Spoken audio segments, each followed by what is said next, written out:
Alright, so today I decided to go on a little tangent and clean up the wiring on the engine harness. I just wanted to get it to the point where I could get it so it wasn't laying over the top, looking ugly, blah blah blah. Stripped all the tape off, and the realization of how long the alternator wiring is slowly started to dawn on me. So like all this brown wiring, it's got a post back there, runs over here, does this big U-turn, then goes down to the alternator. Well, that wiring, you stretch it all the way out, is that long. So here's the thing.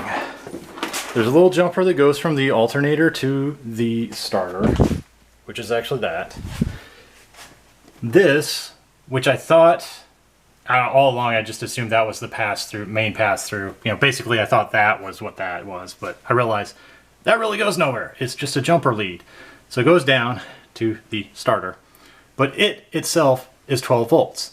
So really that could be tied to that.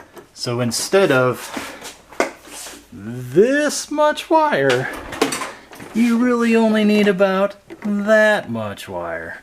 So I wasn't really having any particular issues, but that's sure a possibility for voltage drop. So I'm probably gonna get some big fatty cables and try to improve upon all that.